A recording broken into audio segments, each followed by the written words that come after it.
নমস্কাৰ। এই মুহূৰ্তত আহি পৰিছে অসমবাসী ৰাজ্যৰ কাৰণে কেইবাটাও গুৰুত্বপূৰ্ণ খবৰ। এডিআৰইক লৈ বৃহৎ ঘোষণা। যিসকলে অহাকালিলৈ গ্ৰেড 4 এক্সাম দিবলৈ যাব তেওঁলোকলৈ নতুন এছঅপি। মুখ্যমন্ত্ৰী ডক্টৰ হিমন্ত বিশ্ব শৰ্মা কৰিলে বৃহৎ ঘোষণা।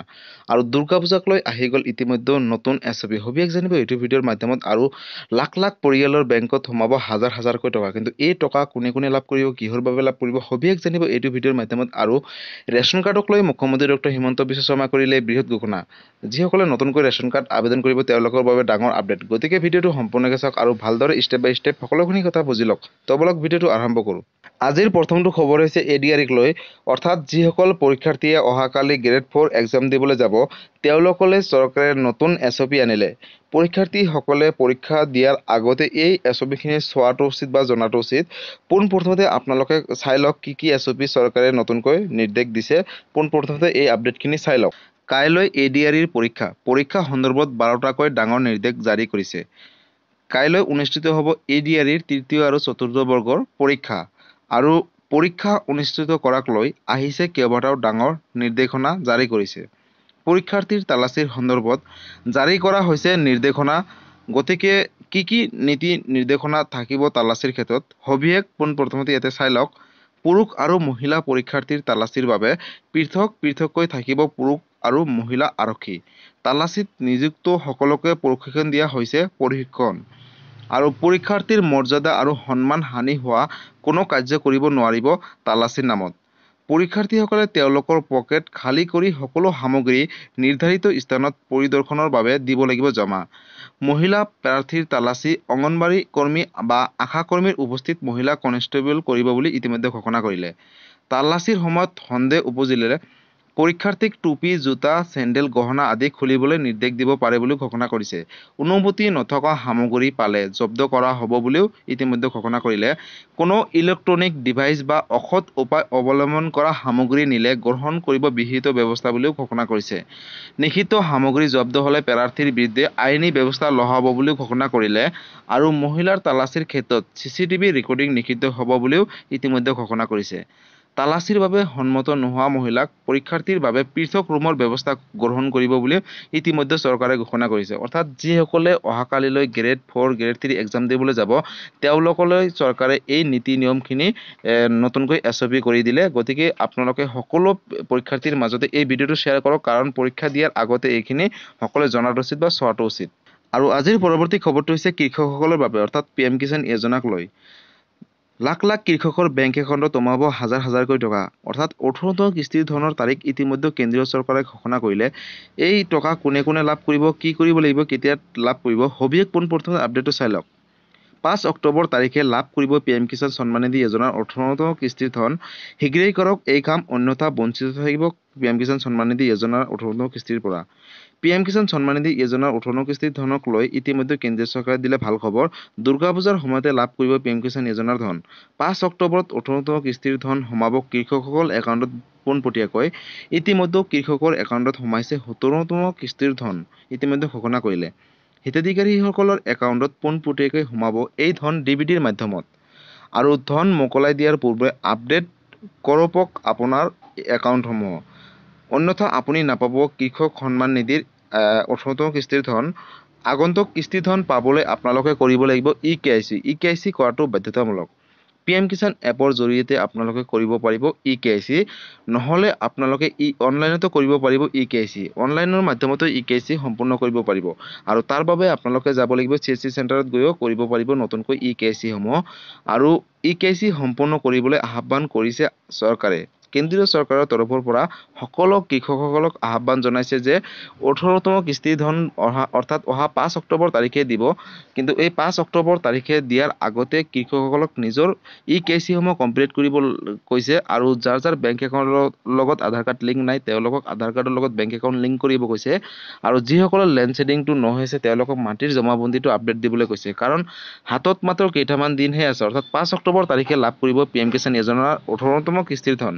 গতিকে কৃষকসকলৰ বাবে আজি আছিলে এইটো এটা ডাঙৰ আপডেট। যদি PM কিষাণ সন্মান নিধি যোজনাক লৈ কিবা সুধিবলগীয়া আছে আপোনালোকে মোক কমেণ্ট কৰিব, মই নিশ্চয় ৰিপ্লাই দিবলৈ চেষ্টা কৰিম। আৰু আজিৰ পৰৱৰ্তী খবৰটো হৈছে ৰেচন কাৰ্ডক লৈ, অৰ্থাৎ ৰাজ্যৰ লাখ লাখ পৰিয়ালৰ বাবে ভাল খবৰ। নতুনকৈ ৰেচন কাৰ্ডৰ আবেদনৰ প্ৰক্ৰিয়াটো ইতিমধ্যে চলি আছে ৰাজ্যত। যিসকলে ৰেচন কাৰ্ড লাভ কৰা নাই, দুখীয়া দৰিদ্ৰ পৰিয়াল, তেওঁলোকৰ বাবে সুখবৰ। আপোনালোকে অতি শীঘ্ৰেই ৰেচন কাৰ্ড আবেদন কৰিব লাগিব, অৰ্থাৎ হাতত মাত্ৰ কেইটামান দিনহে আছে। আপোনালোকে নতুনকৈ ৰেচন কাৰ্ড আবেদন কৰিব লাগিব। পোনপ্ৰথমতে ৰেচন কাৰ্ডক লৈ কি নতুন আপডেট আহিছে, পোনপ্ৰথমতে ইয়াতে চাই লওক।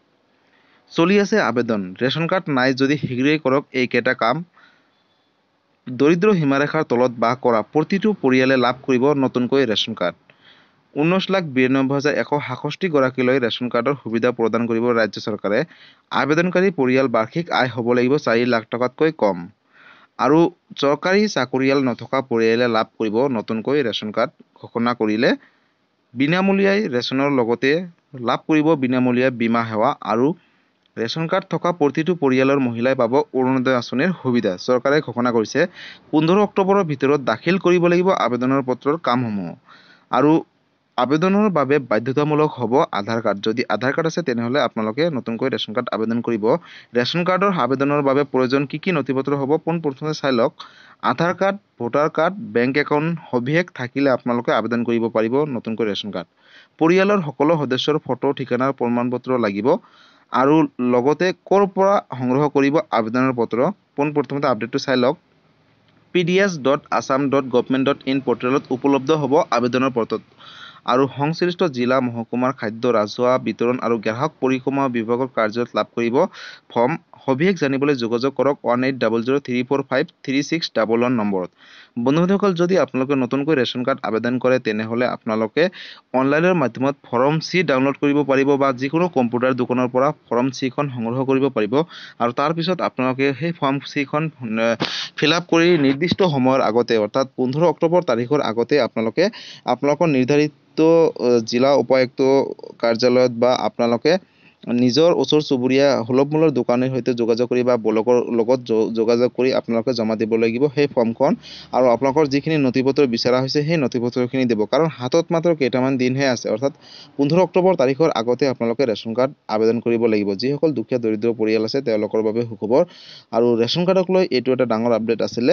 আৰু ৰেচন কাৰ্ডক লৈ যদি কিবা সুধিবলগীয়া আছে আপোনালোকে মোক কমেণ্ট কৰিব, মই নিশ্চয় ৰিপ্লাই দিবলৈ চেষ্টা কৰিম। আৰু আজিৰ পৰৱৰ্তী খবৰটো হৈছে দুৰ্গা পূজাক লৈ। দুৰ্গা পূজাক লৈ আহিলে নতুন SOP। প্ৰশাসনে জাৰি কৰিলে নতুন SOP। কি SOP, পোনপ্ৰথমতে আপডেটটো এবাৰ চাই লওক। বন্ধু-বান্ধৱীসকল, দুৰ্গা পূজাক লৈ কামৰূপ মহানগৰ জিলা প্ৰশাসনৰ নিৰ্দেশনা। দুৰ্গা পূজাত কি নিয়ম মানিব লাগিব পূজা সমিতিয়ে, পোনপ্ৰথমতে চাই লওক। মাদক দ্ৰব্য আৰু নিচাজাতীয় দ্ৰব্য নিষিদ্ধ কৰা হৈছে। পূজা কমিটিয়ে বলপূৰ্বকভাৱে সংগ্ৰহ কৰিব নোৱাৰিব চান্দা বৰঙণি। উচ্চ স্বৰত গান বজোৱাত নিষেধাজ্ঞা। পূজাস্থলীত থাকিব লাগিব চিকিৎসক ধৰি চিকিৎসা গোট। থাকিব লাগিব পৰ্যাপ্ত স্বেচ্ছাসেৱক। আৰক্ষী থানাত পূজা সমিতিৰ বিষয়বীয়া স্বেচ্ছাসেৱকৰ নাম দাখিল কৰিব লাগিব। পূজাস্থলীত আশে-পাশে বিশুদ্ধ খোৱা পানীৰ ব্যৱস্থা থাকিব লাগিব। গুৰুত্বপূৰ্ণ স্থানত লগাব লাগিব CCTV। বিসৰ্জনৰ শোভাযাত্ৰাত ফটকা ফুটোৱাৰ পৰা বিৰত থাকিব লাগিব। ৰাজপথৰ ওপৰত সজাব নোৱাৰিব পেণ্ডেল। ৰাজহুৱা স্থানত কাৰ্যালয়, বিপণী স্থাপনত নিষেধাজ্ঞা কৰিছে প্ৰশাসনে। গতিকে বন্ধু-বান্ধৱীসকল, দুৰ্গা পূজাক লৈ আছিলে এইটো এটা ডাঙৰ আপডেট। দুৰ্গা পূজাক লৈ নতুনকৈ প্ৰশাসনে জাৰি কৰিলে এই নিৰ্দেশনা। গতিকে দুৰ্গা পূজা আপোনালোকে যেতিয়া পালন কৰিব তাৰ আগতে এই নিৰ্দেশনাখিনি আপোনালোকে মানিব লাগিব।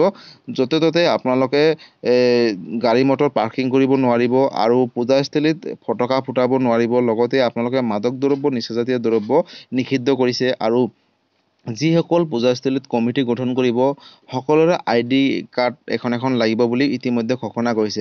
দুৰ্গা পূজাক লৈ আছিল এইটো এটা নতুন SOP আৰু ডাঙৰ আপডেট। গতিকে বন্ধু-বান্ধৱীসকল, আজি আছিলে এইটো এটা ইনফৰ্মেটিভ ভিডিঅ' আৰু গুৰুত্বপূৰ্ণ খবৰ। ভিডিঅ'টো চাই কেনেকুৱা পালে, যদি ভাল পালে চেনেলটোত নতুনকৈ আছে চেনেলটো ছাবস্ক্ৰাইব কৰিব, লাইক কৰিব। কিবা সুধিবলগীয়া থাকিলে কমেণ্ট কৰিব। আৰু এই ভিডিঅ'টো সকলোৰে মাজতে শ্বেয়াৰ কৰক, কাৰণ এই আপডেটকেইটা সকলোৱে জনাটো উচিত বা চোৱাটো উচিত। আৰু এই ভিডিঅ'টো ক'ৰ পৰা আহিছে আপোনালোকে কমেণ্ট কৰিব। ধন্যবাদ। জয় আই অসম।